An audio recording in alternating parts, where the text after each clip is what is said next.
Hello and welcome back to Eurofootball Daily. As we know, a host of clubs are facing financial ruin this summer unless they raise funds through player sales. Here are 10 of the most startling examples. 10. Real Madrid.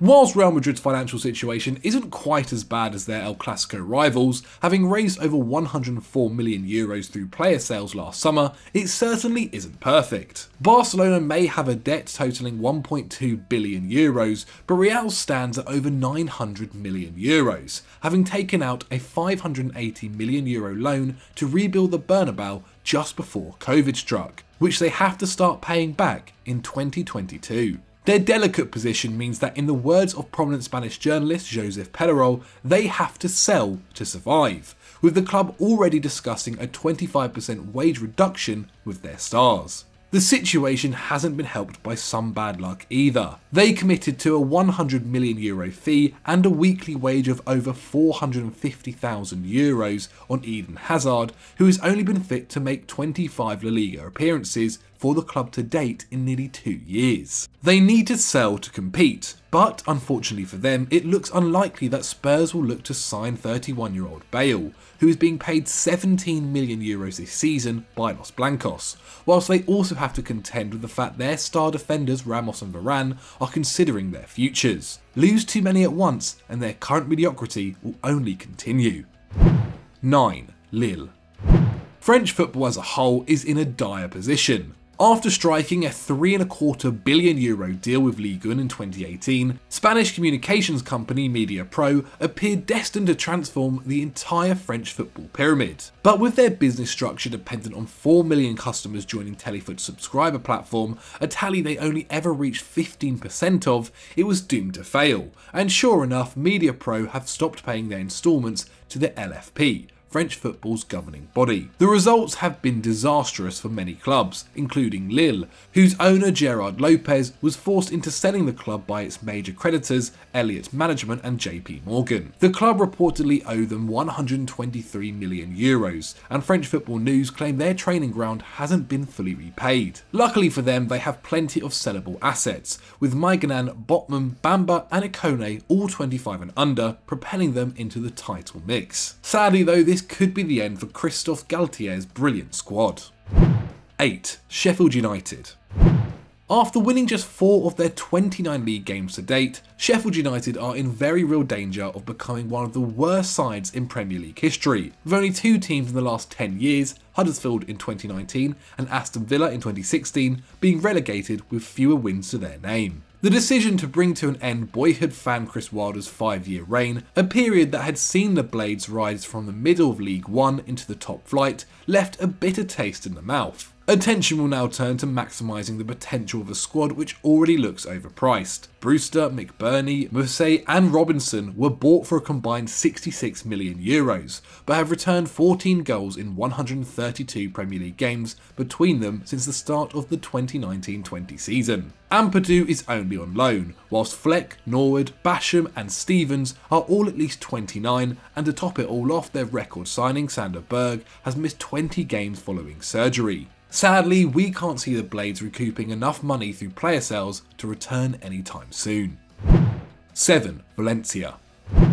It was always going to be a difficult campaign for fans of Valencia. They had watched their club implode last summer, with their owner Peter Lim deciding to sell Rodrigo, Ferran Torres, Kondogbia and Coquelin without spending a single penny, and release club captain Dani Parejo. The dearth of quality in the squad saw Xavi Gracia tender his resignation 3 games into the season, but since then he's only made life harder for himself. It took until the start of November and 4 defeats in 7 games for him to finally use Uros Saracic, the club's best defensive midfielder, whilst he has consistently ignored academy graduate Kang In Lee, the only Loschet player to create over 1.6 chances per 90. Currently in 12th and closer to relegation than the European spots, Valencia fans are unsurprisingly unhappy. There is a silver lining on the horizon, however, with a Malaysian crown prince expressing an interest in taking over from the much maligned Lim. If that doesn't go ahead, expect the likes of Carlos Soler, Jose Gaya, Maxi Gomez and the aforementioned Kang In Lee, all 25 or under, to be sold this summer to ease their debts worth over €550 million. 6. Juventus. It's been a chastening season for Juventus. Forced into appointing their under-23 coach Andrea Pirlo as first-team manager due to a paucity of options, the old lady have struggled with a new identity this term. And it's no wonder. Onto their third head coach in as many years, and having signed 17 players for a combined €595 million over the last 3 years, only 8 players remain from their double-winning team of 2016-17. They find themselves 11 points behind where they were at this stage under the deeply unpopular Maurizio Sarri, and out of the Champions League, having lost to Portugal's second best side in the last 16. They are in a tricky situation financially. Football Italia claim that Sarri and his team are still being paid over €17 million until the end of his contract in 2022, whilst they are set to spend an additional €17 million on the second year of Morata and Chiesa's loan deals, before they sign the latter for a pre-agreed €40 million next summer. Factor in the €20 million fee for their new signing McKennie, and it's clear they'll have to sell before they can buy this summer. 5. FC Porto. Sergio Conceição might have led FC Porto into their second Champions League quarter-final in 3 years after comprehensively outplaying Juventus, but off the pitch, things aren't looking so rosy. The Guardian reported in mid-January that 20 of Europe's biggest clubs had lost more than €1 billion during the pandemic. According to that article, the worst hit British sides were Man United, whose revenue dropped 18.5%, Celtics, who fell 15.5%, and Spurs, who saw a decline of 12.5%. But that's absolutely nothing compared to FC Porto, whose revenue was down a massive 50.5%, the largest decline in Europe. A club like FC Porto has history in selling players, with the likes of Ricardo Pereira, Willy Bolly, Eder Militao, Felipe, Oliver Torres, Fabio Silva and Alex Telles all being sold since 2018 for a combined €178 million. Unfortunately for Porto, their best players in their current side, Marchissin, Oliveira and Mariga, are all 28 and over and unlikely to fetch their true values in this COVID-affected market, making it unlikely that Porto will be able to close the 10-point gap to Sporting anytime soon. 4. Schalke.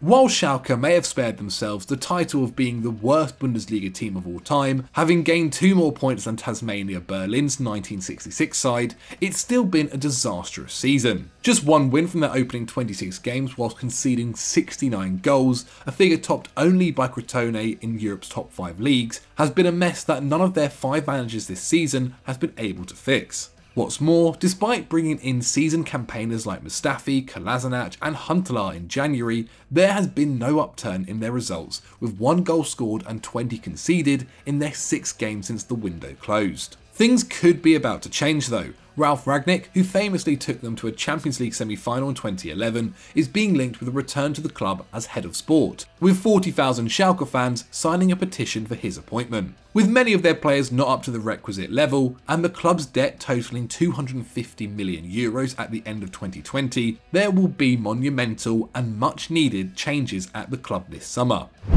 3. Marseille. Whilst Marseille might not be facing relegation, their campaign has been arguably just as dramatic as Schalke's. Back in the Champions League for the first time since 2013-14, they completely flopped, losing 5 of their 6 games, conceding 13 goals in the process. And their league form hasn't been much better, with just 1 win in 8 games between mid-December and the end of January. Everyone knows what happened next. The Ultras rioted, AVB resigned, and although they have recovered slightly under Sampaoli, winning 2 of his 5 games in charge, they still find themselves 15 points below the Champions League spots. With a new manager and former director of football Pablo Longoria promoted to the position of president, there is certainly a lot to sort out. 7 players, including Tovin and Amavi, are out of contract, whilst Cuisance, Lirola, Bellardi and Nitchen's loans are set to expire. With star players such as Payet and Benedetto both over 30 and performing so poorly, expect major changes in the south of France this summer, as they look to rebuild their side and regain the trust of their passionate supporters. 2. Inter Milan.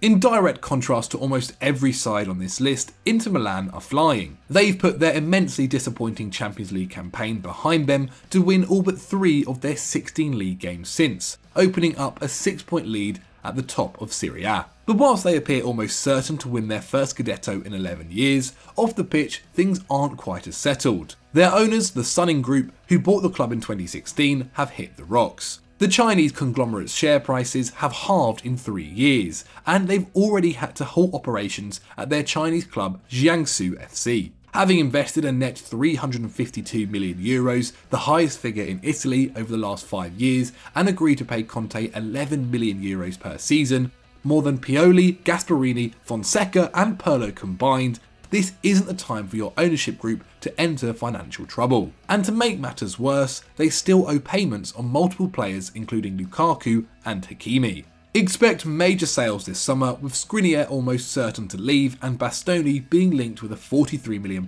move to Liverpool. 1. Barcelona. Barcelona's €1.2 billion worth of debt is common knowledge, and whilst presidential candidate Tony Fraser might have promised Erling Haaland this summer, the reality is their summer business will likely be dictated by who they can sell.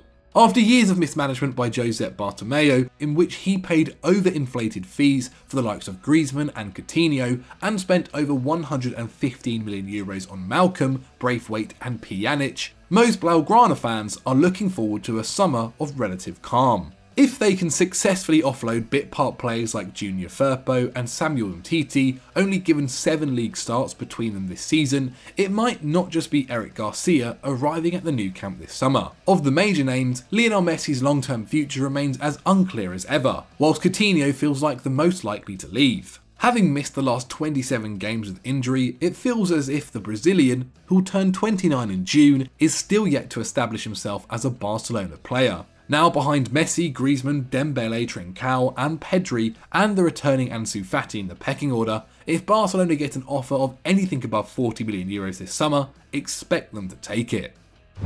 So those were our 10 clubs desperate to sell their stars, but have we missed any other clubs out and any other stars out? Let me know in the comments below. Also, if you've got any other suggestions or videos you want us to do, get them down there as well. If you've enjoyed this video and want to see more, click on screen right now for some more EuroFootball Daily content. I hope you guys have a great day, and as always, don't forget to like and subscribe.